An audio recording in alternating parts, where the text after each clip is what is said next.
Good morning, everybody. My name is Stavros Drakos, and I'm one of the organizers.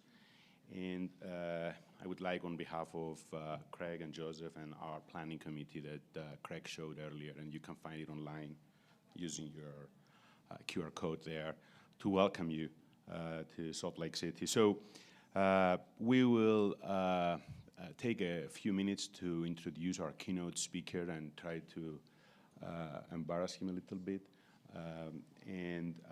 I'll just start with the usual things that we say in these occasions, which is that Dean Li serves as the executive president of Merck Research Laboratories. He leads the company's worldwide therapeutics research and development organization.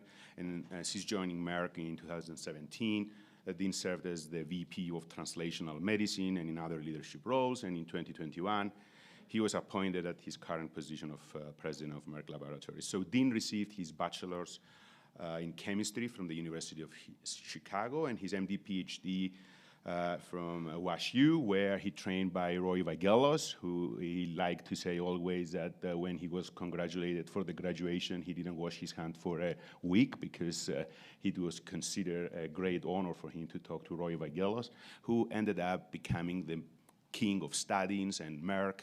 And somehow Dean managed to become the new Roy Vagelos a few decades later. And then he continued at WashU to do his clinical internal medicine training and cardiology training. There he was working with, as a co-fellow with Dr. Joe Rogers, who was standing there ready to ask a question, but he backed off last minute. So Dean and Joe were together as co-fellows at WashU, and I think Nancy Swager was also in that phenomenal group, right, Dean? So now, so prior to moving to Merck, Dean was here at the University of Utah for 25 years. And during that time, he was always on the cutting edge of highly innovative basic science and translational cardiovascular biomedical research. Dean served here as the H.A. and Edna Benning Professor of Medicine and Cardiology, and he held leadership positions of increasing responsibility in our institution, including Chief Scientific Officer, Associate VP, and Vice Dean for Research. He also served for 2 years as the interim CEO of ARUP, which is our Associated Regional University Pathologist operation here of 3,000 people, the nation's third largest clinical reference lab. During his time here, Dean also co-founded multiple biotech companies stemming from research in his lab, including Recursion, and I know that I see Chris Gibson here. They co-founded it together. We were postdocs together with Chris. Hydra Biosciences with Mark Keating and Sutip, who work there, and Sutip is also a senior scientist in our institution here today, and Navigen Pharmaceuticals, and I know we have Navigen people here as well, all start as, around the University of Utah operations and research. Dean is an elected member of the ASCI, American Society of Clinical Investigation, and got a lot of awards, but instead of going through all of these, we thought that it would be good to share with you a 2-minute video that our healthcare system put together when Dean was one of the key people running the show here. So can we play this 2-minute video, please?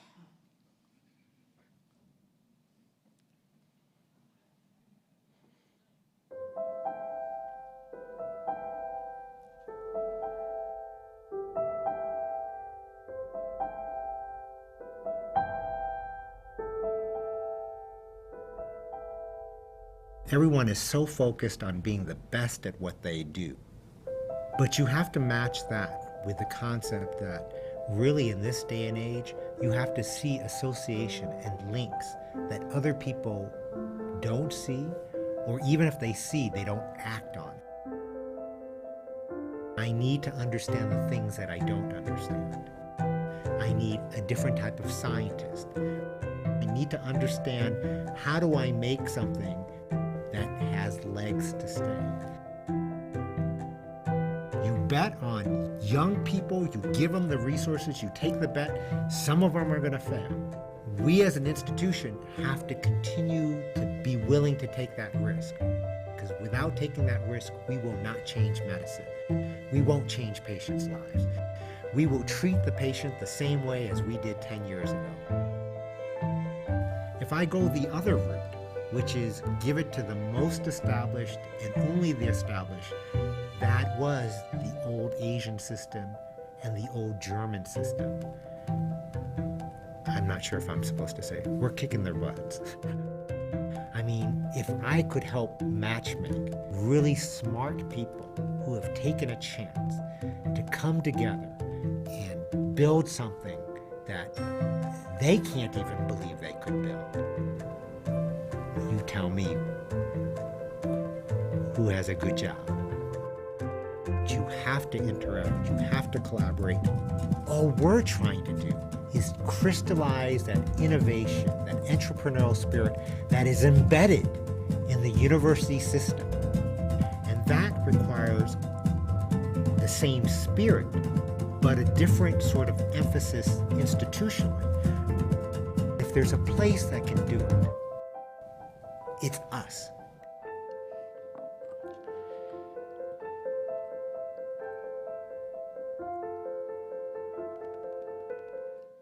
So can we go back to the slides, please? And so this, of course, applies to all of the academic and non-academic medical centers here. And the young people that Dean talked about, how you nurture them, and you saw some of them there, now all over thriving in academia and industry, here and elsewhere. So on a personal note, I started working for Dean in 2007. We do not have time to share the details how this happened and how really difficult it was to get his attention, maybe later over a beer. I started working for Dean and we worked together very closely on all sorts of things, and since then we built a very strong mentor-mentee relationship and a friendship. So we already said a few things about Dean and we can say a lot more, but I'll just say two more things only. First, a funny story, and everybody who knows us, like Chris, you saw this coming, right? So can we go to the slide with the picture, please, the next one? Perfect. So this funny story came up last night. So last night we had at my house, like every year, our speakers and chairs, an informal gathering, the people who came in so we didn't starve. And Dean Lee saw this picture and some of our invited speakers on our coffee table. This is Olympia, where the ancient Olympics were held, and the Olympic flame is held every 4 years.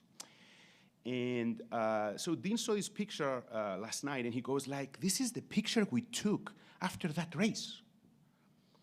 This is Dean's two sons, his nephew, and the short guy there is my son.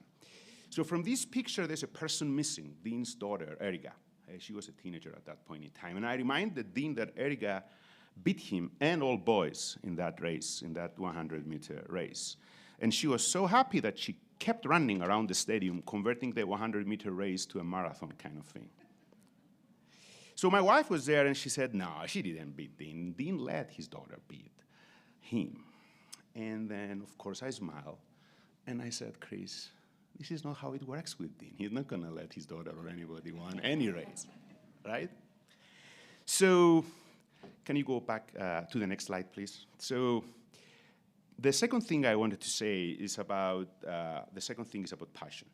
Passion within reason. And before working with Dean, I worked with John Nanas for many years and then with Sir Merck Yakub, and I thought that I would never find somebody as passionate and as dedicated to a cause as them.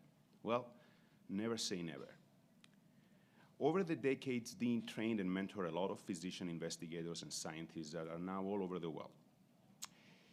He has been a great mentor, collaborator, friend, and a great source of inspiration for many of us.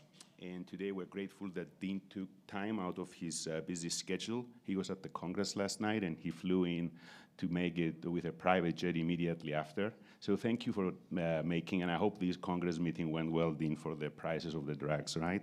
And to give the keynote address at our UCARS, our 14th UCARS conference. Thank you, Dean.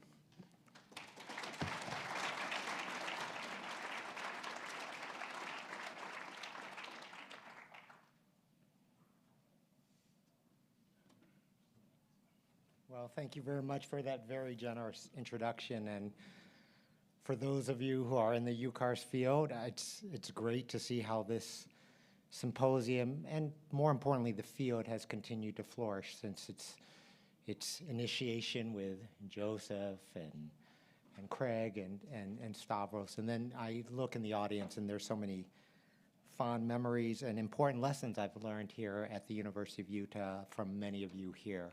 And I hope you see it reflected in the talk that I'll give.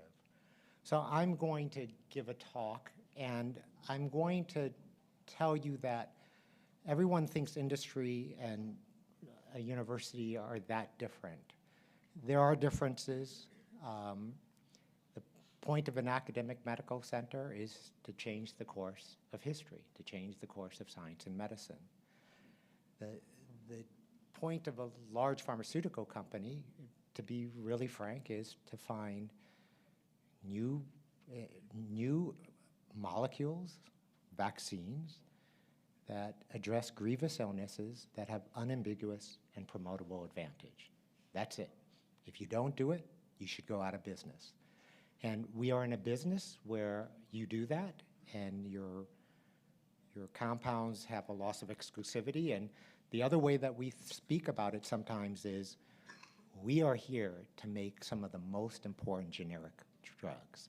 What does that mean? We need to make some of the most important, impactful drugs that when they do become generic, become the most important generic. It sounds a little bit weird coming from a large pharmaceutical, but we actually think, what is the molecule that we think could potentially change the trajectory of medicine and be in textbooks, and then later on be distributed throughout the world as a generic? And so that's a really similar sort of ethos. And so when I moved from Merck, from University of Utah and Merck, people always ask what that transition is, and I was surprised that you showed that video. But in some sense, that ethos that's in that video is what every large pharmaceutical company must do, and if they don't do, they should not survive. So I have a lot of disclosures, but I'm going to be talking about arcs of science and where possibly we could impact. I come from a company, I come from products, but I want it to be viewed not as Merck products, but the trajectory of science and how one learns from it and thinks through it, especially in a place that is talking about cardiac recovery.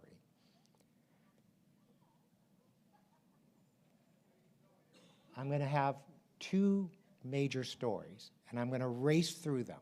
There's going to be far more slides than I can go into detail. But the minute I saw Chris Hill and Wes Suttonquist here, I said, I'm going to get you some structures in here. So I'm going to tell you about detailed chemical bonds and structure. So for that part of the audience, bear with me, because it's to those two guys. I'm going to be talking about PAH and what that is, not just in terms of PAH, but in terms of what it tells you about right heart failure. And I'll tell you a story of Greg Elliott, who's been so kind to come here. I'm going to tell you about how we think about our legacy. So I'm going to tell you stories of what I learned at the University of Utah, and another great institution that I always thought, everyone thinks about academics as, and some of you are from there, so I don't mean this in any insulting sort of things.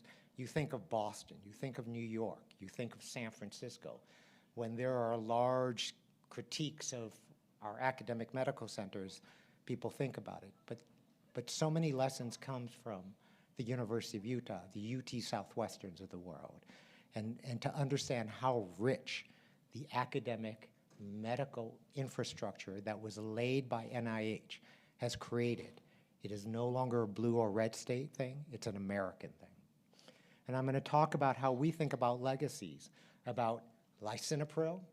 All of a sudden, first time you think not just in terms of hemodynamics, but in terms of potentially changing how the heart remodels, to possibility thinking of the same thing for activin signaling inhibitors for the right heart.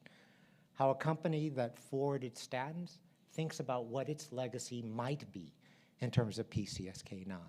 So very similar to how one at the University of Utah should know the legacy of Culf, the legacy of Skolnick and White, who should know this of good men, of, of, of, of the great scientists here who laid a direction, and that many of us who come here should remember it and try to learn the lessons from that.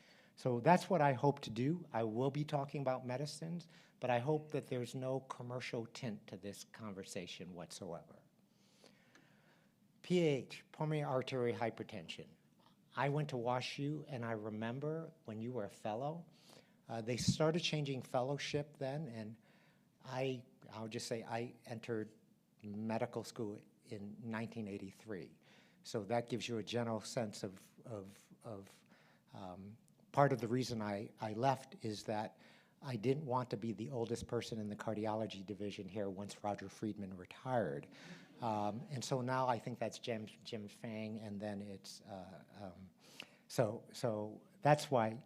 But one of the things I remember cathing, because they had a big lung transplant program in this, everyone wanted to be in the left main or the proximal LAD, and there was this one attending who just said, let me just tell you, one of the hardest thing to do is to do a right heart cath on someone who has pulmonary hypertension, especially if they have pulmonary arterial hypertension, because the wire gets kicked out and all of this, and then you have runs of VT and all of this, and the pressure is going down. So it always stuck in my mind. So pulmonary arterial hypertension is a form of pulmonary hypertension, but it is a genetic subform.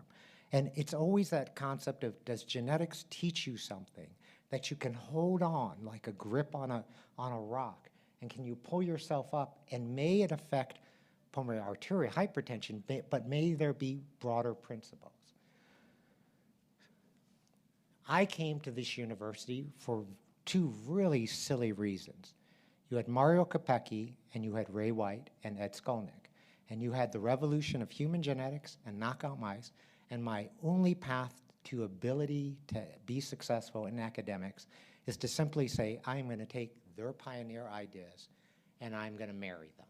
So my lab initially was known for was knocking out genes that were important for human genetic diseases, especially in the cardiovascular system. And these are what papers I was known for. And that great, I got grants in this. But the most important thing that ever happened to that research came from the fact that many of you who are at the University of Utah will remember Guy Zimmerman. And Guy Zimmerman had a fast friendship with Greg Elliott. And this will tell you about this concept of having strong opinions. And the reason to have strong opinions is because you're trying to sit there, how does an idea become an ideal? But you're hoping never to have such a strong opinion that you make it an idol, that you don't sit there and say, if there's data, you could be wrong. And this is a perfect example of this. So what happened is that there were a series of studies that were done that linked pulmonary arterial hypertension to this pathway, the activin-like kinase, which was related to HHT, which is the disease I was studying, and BMPR2. And in my lab, I remember, should I study this? Should I move on to other things? And it was so intricate. The ability of these different pathways to really interact with, it was complicated. And I just sat there, I said, this may be too complicated for us to advance. And in my lab, we didn't advance it. But Greg Elliott, who was doing human genetics, and other people were doing human genetics, ran on the fact that the genes that we were studying were actually responsible for pulmonary arterial hypertension in a small patient population. And he specifically asked me, is there something in your research that will lead to a medicine for this disease? And I looked at him in a somewhat condescending way, if I may say so. And Greg is here, which is, that's really sweet, that's wonderful, but this is a complicated pathway. I do not believe that this is a place for us to make a medicine. But his question is, could modulation of activin signaling alter the course of PAH? I remember that conversation, and I remember how strong my feeling was. I was not going to drive my lab this direction, and that I did not believe this is the place to go, Greg. And I think I reflected to that, and Greg is right there. I said, I don't know that that one can truly modulate these pathways. Because essentially, what you have to remember about these pathways is the history of these pathways. These are the TGF-beta superfamily. They're BMPs, activins. Those of you who know developmental biology will know what they are instinctively. But this is a long sort of story. There was a genetic institute that actually published this paper, and some of you at the University of Utah should know Elizabeth Wong. She actually worked in the lab. She published a really important paper. Genetic Institute formed Wyeth. Wyeth formed Acceleron. They were going to use these pathways to put muscle on the frail. They never thought about doing pH. But this pathway that I had studied, they were driving a different way. They saw that genetic evidence, and they actually flipped out a company called Acceleron, doing what Greg Elliott had asked me whether we should do. And I remember when Acceleron formed, because when Acceleron formed, the VCs came to me, I said, I've had this conversation with Greg Elliott. No, you shouldn't start a company. Acceleron made this drug, but when I saw the phase 1b data, all I could think was my conversation with Greg Elliott and Guy Zimmerman decades before. So I'm going to tell you the story. So this is a story. There's a balance between BMPs and activin in terms of vascular remodeling. There's an imbalance, and what you're trying to do is right that imbalance. This is the basis by which I told him, I don't know that we can make medicines that can rebalance, because if you balance it too far the other way, you may get another disease. It is exactly like the long QT story. You can take the same gene. Loss of function of the genes gives you VT. Gain of function of that gene gives you VT. That means you have zero genetic therapeutic index. That's what I was worried about. You have zero genetic therapeutic index. Turns out that Acceleron took on this challenge. They took on what I was unwilling to do and had every opportunity to do. They moved it, and then they finally saw that paper, and they decided to put it in for pulmonary arterial hypertension. And I remember when that company was formed, because the first person they tried to recruit was Liz Wong, right? And I'm like, yo, don't you be poaching off of us, right? But that's what they did. And what they did is this. So pulmonary arterial hypertension potentially has a revolution going on. It's very similar to the left heart failure. You know how you guys were preloading, afterload, and this, but then all of a sudden ACE inhibitor came. And ACE inhibitor was doing something fundamentally different in terms of how the remodeling would occur in the heart. This may be the activin signaling inhibitor on the right heart, equivalent to what the ACE inhibitor is doing on the left heart. And how powerful that idea is, that the ACE inhibitor allowed. So when I was going to medical school and then internship residency, I remember when Merck came out with enalapril and Consensus and Solved came out, right? This might be that moment. And so what it turns out is we have clinical trials in this space where the data monitoring committee stops our trial. Now, in my position, if I get a text from the head of regulatory and a head of clinical development, and they are within 5 minutes of each other, you know that you are largely going to have a bad day, right? It is largely a bad day. But what is happening is these data monitoring committees are saying, we are seeing a result that is so profound that is unethical for you to blind patients anymore. Not only are they saying that we think about it for this trial, but other trials in flight, which is a slightly different patient population, they think the effect is so profound that they want us to stop the trials of other trials. Let me just tell you, as a company that does Keytruda in cancer, that has never happened. That has never happened for Keytruda in cancer. To have one set of trial in one indication, and that data monitoring committee saying, I want you to stop this trial, but I want you to start the other ones in flight. And my point of view is, wow, you're asking me, that's a tough decision. But it's not really a decision. If those of you in academics who are seeing patients are telling me this, You're now asking me to veto you, and you're seeing the patient. I'm not. I used to see patients, and I listened to people who weren't seeing the patient. Let's understand who should have the call. So this is an external recommends that Zenith stop for efficacy, and another trial stopped as well. I'm just going to give you a sense of this. So this is Stellar, Zenith, Hyperion. I won't go through it. It's different patient populations, pulmonary arterial hypertension. Some of them are different trials. So pulmonary arterial hypertension is essentially a genetic form of increased resistance in your pulmonary artery, creating strain on the right ventricle. And what was impressive about is that people have never seen these sort of curves. Those of you who did CABG, remember when CABG came out? This is not what CABG mortality looks like. And yet we say left main triple vessel. Do you guys remember those curves? Those curves are pretty tight.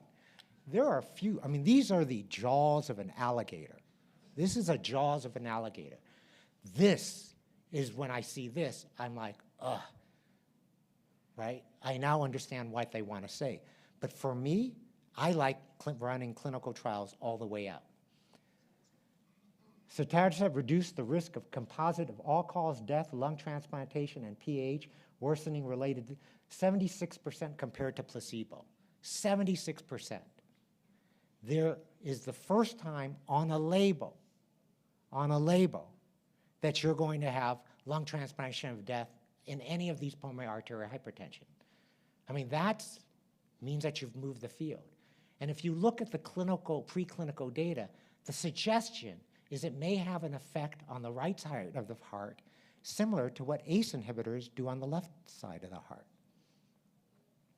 So we continue to do it. We have Hyperion, which is, these are people who have been at 7 years. What happens if we put them in less than 1 year?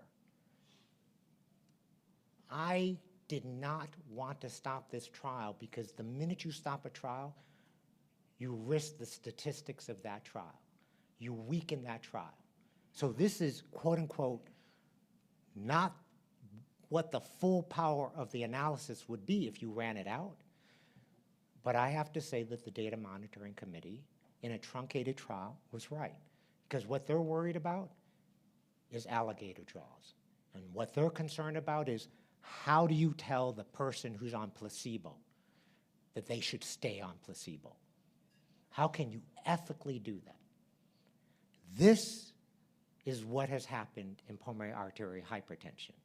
And it was based, not that I had a brilliant idea, but a simple idea from Greg Elliott to tell me, for me to believe that there's no way to see someone, not myself, not related to us, advance this idea, for me to be sensitized by that idea, and then me to pounce on it because I have the privilege of having my position at Merck and then being able to advance it.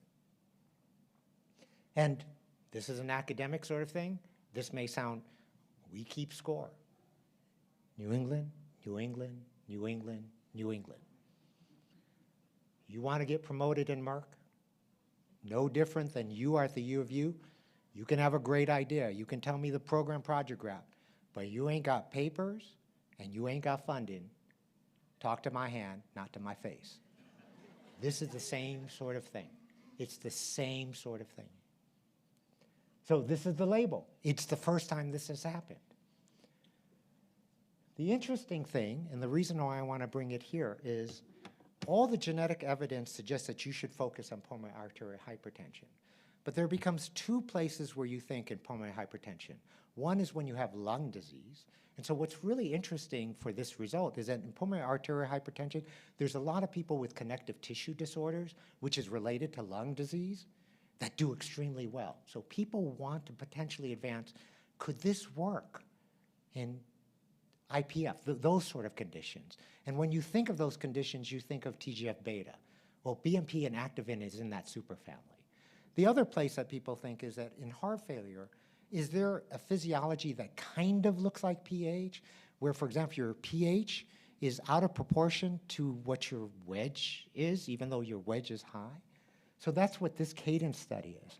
And this is the initial study that I'm not going to go through, but will be presented at ACC, where there's a smell that this principle in pulmonary arterial hypertension that Greg Elliott came to me via Guy Zimmerman clearly has an impact on pulmonary arterial hypertension. But if this has a similar effect of what ACE inhibitor did to the left heart, we are obliged to study it a little bit further than pulmonary arterial hypertension. I'm going to move quickly to another story, and this is a story of what makes a university great. UT Southwestern is a great institution. I can tell you all the reasons, but when I go shopping, I think of UT Southwestern. I think of Steve McKnight. I think of Brown and Goldstein. I think of Jonathan and Helen. This is their story. You all already know it. It's LDL cholesterol, right? It's probably, in medicine, maybe beta HCG with pregnancy is a more reliable biomarker people are willing to stake their lives on. But maybe LDL it's a real biomarker. And the people who defined that was Brown and Goldstein, and Merck has a whole history of advancing statins. So I told you that when I come to Merck, it's a cancer company. I'm a cardiologist. I want us to have an impact. I want to move from the story of lisinopril and ACE inhibition to activin signaling inhibitor. I want to move from statins to PCSK9. These are the studies. All of you know this study. Every one of these studies you know. You know, however, I would ask each one of you, I would ask the University of Utah Hospital, you have someone with secondary ASCVD for prevention? How many people you guys cath in this? I'll ask you, what is your median LDL of those patient populations if I do an EPIC chart? Because if you tell me it's 75, I'm going to tell you that means 50% of the people are above that. That's unbelievable. This paper, not from Merck, this is why I need to be really emphasized, that this is about ideas becoming ideals, but never slipping into being idols. This is a drug, Repatha, made by Amgen, and this will be important. And they did a recent study that was at American Heart Association. And if every medical center, academic medical center, does not pay attention to that, then all of us as cardiologists have no say in our academic medical center. That'll just be the fact of life. What they show is LDL cholesterol levels with Repatha, reduced LDL cholesterols. They went from 115 to 50. And you're like, okay, 100, that's okay, you know, this. Look at the reduction. The reduction. If you have people with a positive calcium score running around with 100, and you saw this study, what are you going to tell them to do? Keep their LDL at 100?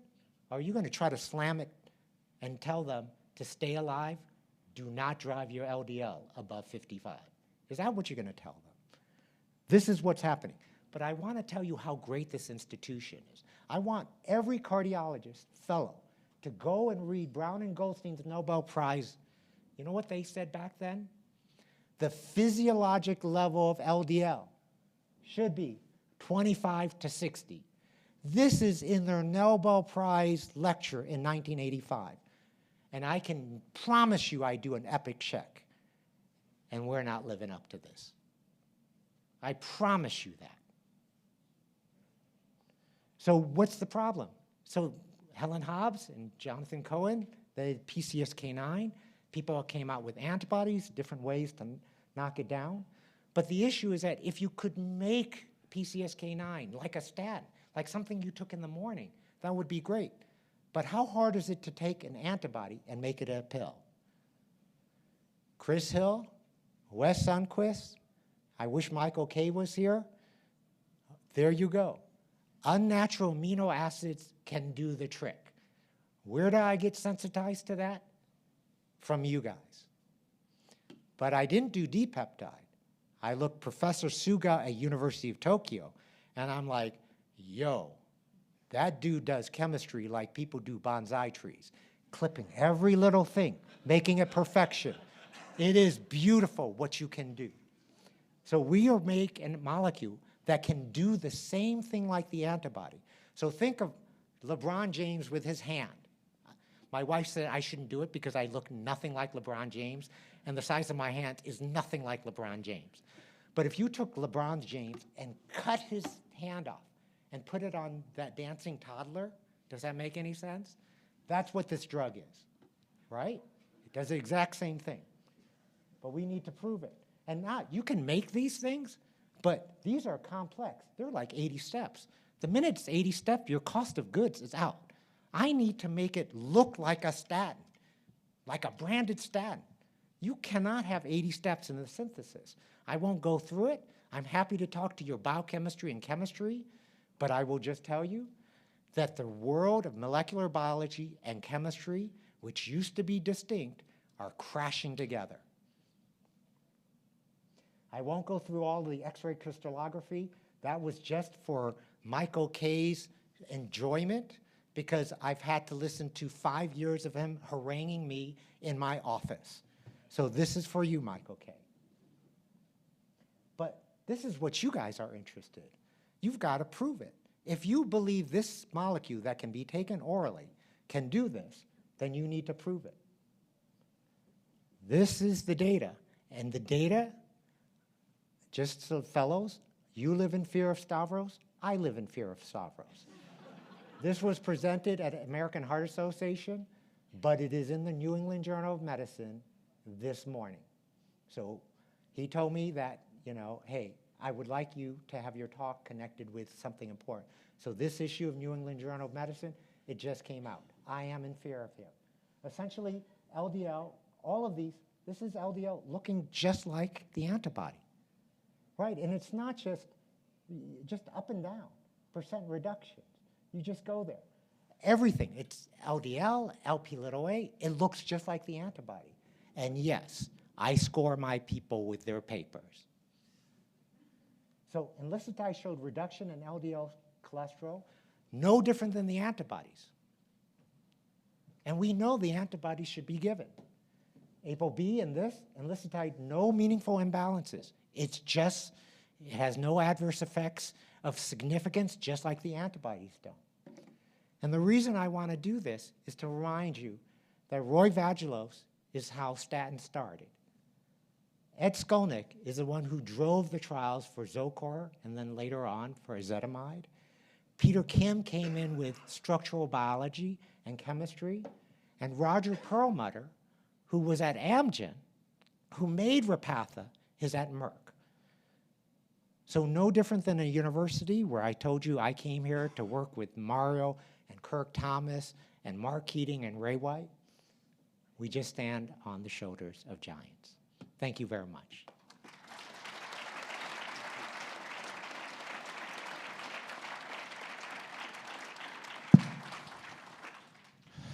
Thank you, Dean.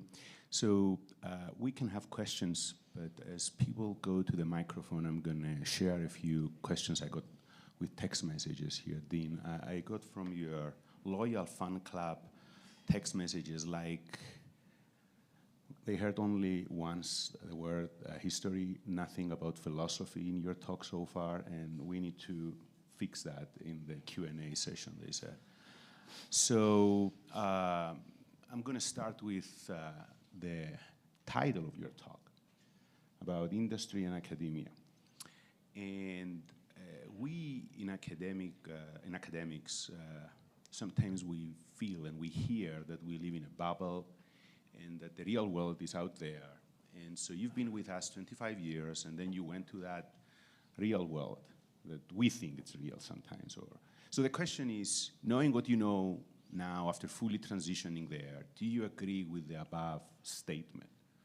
Is this kind of how you felt when you were experiencing this transition, that you were moving from a bubble to something real?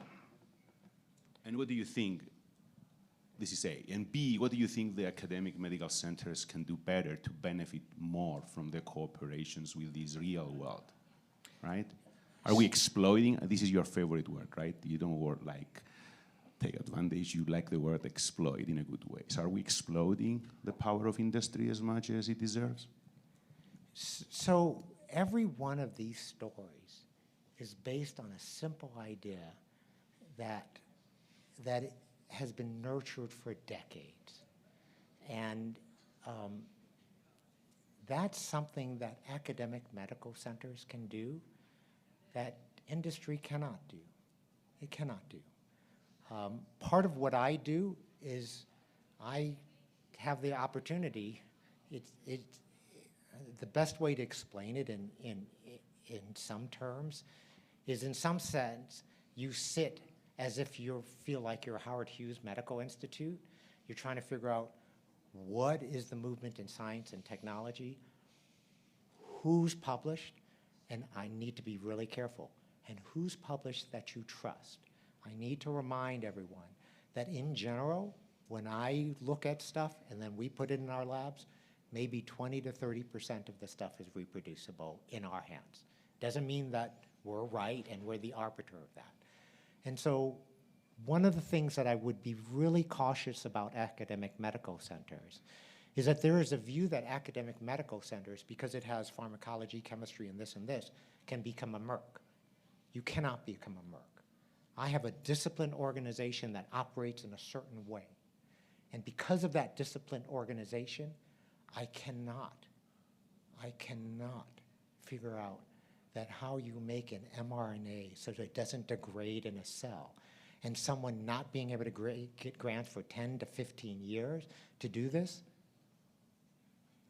I would have killed that program. So what I want to just make sure is that sometimes in the at Merck, they want to do this sort of thing, and I remind them, that's fine, but I don't see any Howard Hughes medical investigators amongst you. The similar thing is I go to universities, and they're so interested in moving their stuff so fast to commercialization that there isn't been that depth of understanding and blind spots in this. So to me, the ecosystem has to be, there can be transitions on both sides, but if you forget your core mission, you lose the value in this ecosystem. And I would remind you, as a proponent of the American medical system that I said in that sort of thing, there is a different continent that does not forget why they are there and what they're doing, and they're coming fast. Yes, thank you for your excellent talk. It was beautifully delivered, and I loved the way you went through the progression of these different drugs, which we almost take for granted. I'm part of the pulmonary hypertension group at Mayo, and we see a lot of PH patients, and we've used a lot of sotatercept. And I share your enthusiasm about the drug. We've seen some dramatic reductions in people with PAH, of their PA pressures coming down. And you touched on activin signaling being a critical mechanism. My question is, at least 50% of the patients I see are group 2 pulmonary hypertension. And those patients are very difficult to treat. And you have to believe that you have significant pulmonary vascular remodeling at the level of the pulmonary vascular bed. So many of them become like group 1 patients. And there are a subset who respond, for instance, to sildenafil, some to ERAs as well. My question is, for that group, how active do you think that pathway is involved, and do you think we can potentially use sotatercept or agents like it in that group? So I'm going to say 2 things, and one to the basic scientist here. Some of the best science that is done is not done in your groups. It is done in clinical science, where they have to measure everything. They're statistically tight and all of this. And that when you make that gamble to make those trials, these are not $10 million bets. These are billion-dollar bets that you have to do. So I wonder, and I don't want to, I need to be careful. I'm a representative of a public company, so I hope you understand that what I'm trying to say is from a scientific standpoint. The concept that activin signaling inhibitor might be doing something to the remodeling situation or the repair or however you want to talk about for the right heart, what I've asked my people to do is to understand the similar progression of that concept for ACE inhibitors. And if that's true, how would you actually prove it? Does that actually prove it? Not a sort of kind of sort of, right? If we want people to take these medicines, I need to come up with unambiguous and promotable advantage for them to do it. I believe that activin signaling, that balance, could be really important in two places. The place that you've talked about, but I've talked about two places. Pulmonary, giving you pulmonary hypertension, and cardiovascular with this. But you have to explore them not with abandon, but with caution, because you have to realize that the fundamental principle of your insight came from genetics in pulmonary arterial hypertension. That genetics does not transition to these other places. So to me, I want to taste it. I want to taste it. I get asked by investors, how come you're not doing all patients in that population? That's how you destroy an idea. Thank you. Arvind, we need to go quickly. One thank- minute. We have a lot of questions. Thank you for the inspirational talk. I think I'll make it brief. We still get stuck with the adage of the dark side when we talk about pharma.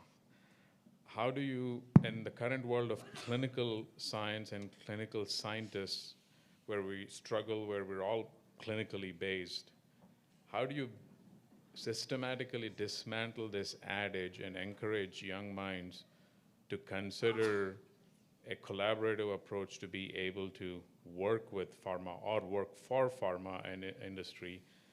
And then a second part question to that is, we've seen a lot of people in heart failure who are inspirational academicians move over to industry, but create a paradigm where they're able to be clinical also.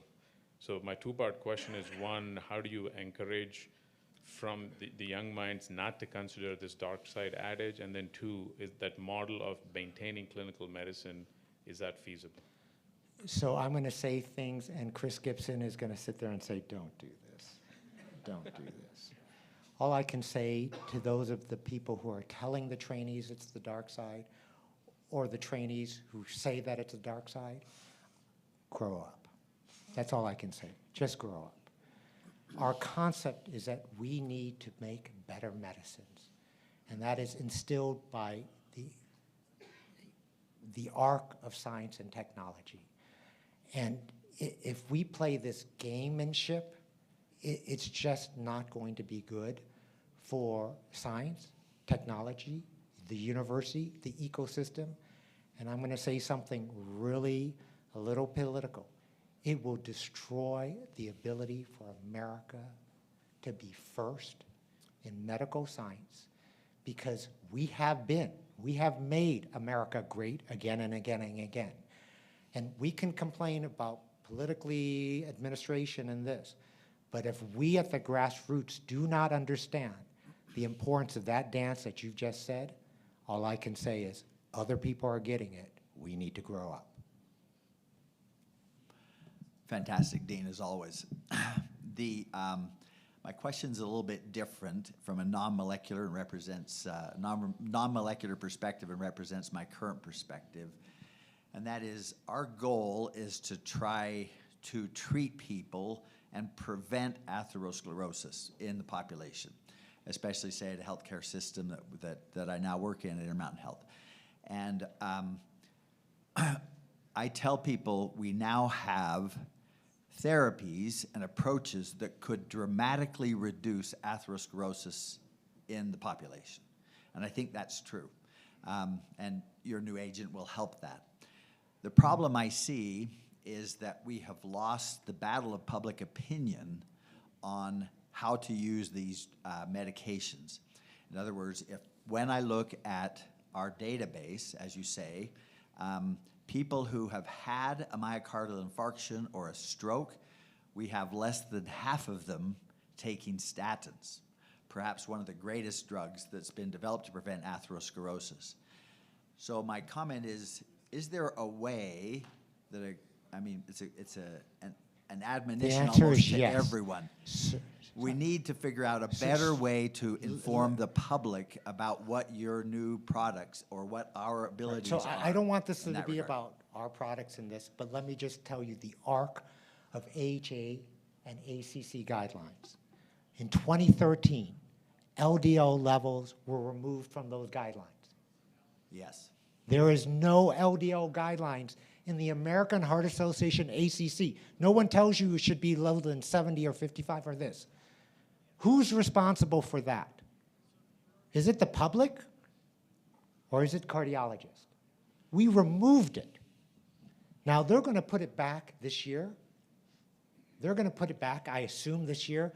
And you look at Europe, in a country that thinks America first, you look at the guidelines in Europe, they didn't do what we did. It's 55, it's this. They have reasonable guidelines. So the fact that we don't put even guidelines, Right. that if you don't have it in the guidelines, it can't be an equality metric. If it's not an equality metric, people in the hospital just don't care. That's the bottom line. They have so many things to care about. Not only that, you sit this, Vesalius. If it doesn't tell you you should be below 55, I don't know what is. I bet you that if the guidelines come in, they're not going to say 55 because they're going to say, well, that data came in November and this is in March, right? So part of it is, yes, we need the public and this, but we got to do our part. When cardiologists accept guidelines that have no LDL, and you expect your primary care physician to be able to infer what you meant by it, that's, those of us who are cardiologists, we don't live the same life of a private primary practitioner. We have not made the message clear. We have not simply taken what Brown and Goldstein said in their Nobel Prize, you know, you should probably be around 35, 45. Exactly. Right? So- So it is our responsibility to do that. So, Dr. Greg Elliott, you were right. He Wait, was hold wrong. on, It hold took on. it took him some Time time out, to figure time it out. out, but he did Time finally. out. Time out.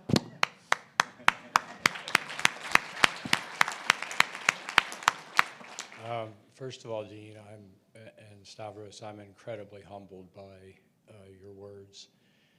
But I thought it might be worth sharing a little insight here. When I started with Guy, we were fellow mates in 1976. That's now 50 years ago. The textbooks said to tell our PPH patients to get their affairs in order. They had a year to live. When I decided that I wanted to take on pulmonary hypertension, I went to Till Renzetti, the then chief of pulmonary and critical care at the university, and I told him what I wanted to do. Till had worked in Riley and Cornon's laboratory. He knew Al Fishman and others, and he said, Greg, it's a terrible disease. Are you sure you want to do this? And I said, Dr. Renzetti, I've already thought that one through. If I reach age, and I won't tell you how old I am now, and at least I tried to do something and failed, that's okay. I can live with that. What I can't live with is not trying. So I'm going to do it. Now, I also have to tell the truth about the meeting with you and Guy. And the truth is, I'd worked for years collecting DNA and collecting clinical data because our therapies were vasodilators, you know. And in this truth is something you talk about taking on risk. I want to talk about serendipity. And I can't tell you all the little things that happened to bring us to where we were. It would take too long. But I actually asked to meet with you because we had found the gene that causes a super rare form of pulmonary hypertension called pulmonary veno-occlusive disease, or PCH. And I had heard that Dean could knock out genes in zebrafish. And I wanted to understand what EIF2AK4 really did. And that's, I asked Guy if I could meet with you, and you were gracious enough to do that. And somewhere in that conversation, because we just published our study showing that people with BMPR2 mutations weren't vasoreactive, And I was pretty sure, I'd even written in the paper that I thought it was a proliferative disease, not what Paul Wood and others had said for years, that it was a disease of vasoconstriction and there was some circulating vasoconstrictive factor. Somewhere in the conversation, I must have mentioned that. And the point I want to make to the audience was, I wasn't meeting with Dean to make that point, but the receptor was incredible. End of story. Yeah, so the one thing I would just emphasize is for this concept of PH to happen, we have pulmonary people and we have cardiovascular, especially at the University of Utah, where PH is really driven a lot by cardiology. I need the cardiologist here to remind people who studied PH the history of calcium channels with vasodilator and what that did to heart failure. It was useful in hemodynamics, and the difference between an ACE and a beta blocker in relationship to that. Because what I have found is I speak to young faculty who've been built on up-to-date, but they are out of date because they do not understand the movement of central ideas. So I'm looking at you, Dr. Gilbert. I need you to sit down with your pulmonary arterial hypertension people so they understand the difference between how one thinks about an ACE inhibitor and a beta blocker in terms of what it does to the left heart versus simple preload, afterload. Because when I get in conversations with those who are in the pulmonary arterial hypertension on the right side, they can't even conceive of that relationship. I'm coming back next year just to check on whether you did that. So Dean, that's great. We're going to end, because the fan club keeps texting that we got too sciencey. And you mentioned at the beginning of your talk about the pathways, and then you mentioned the word, that was the only time you mentioned the word, we need to learn the history of these pathways, you said, right? Okay, good. So there's a new employee here. We have a new leader, actually. Our top leader, as you know, is new as well. So a new employee, trainee, faculty, CEO, dean, whatever, comes to a new job, right? And in a big, an old institution, academic, industry, other. So is it important to spend your valuable limited time to learn about the history of the place? You have so many other things to learn on that are directly related to your day-to-day job, right? So should you prioritize learning the history of the place? And if this is a yes or no, I mean, if it's a yes, how would you do it? I mean, you're busy. I can just tell you that at Merck, I come in, I've been an academic, I showed you all those leaders. Every one of those leaders is a better scientist, is smarter than me, and came to their position at the age of 45. I come in at Merck at the age of 50, 58 in this. And the first thing I do is I figure out who in discovery knows the history of discovery and can teach me. Who in clinical development knows the history of clinical development and can teach me. Who in manufacturing this. And if you look at my research leader team, I simply pick the persons who can teach me the most about the history of the field and the history of Merck. So that's the only way that I can answer your question. I can't learn it fast enough. I need to learn it on the job by people who know it and lived it.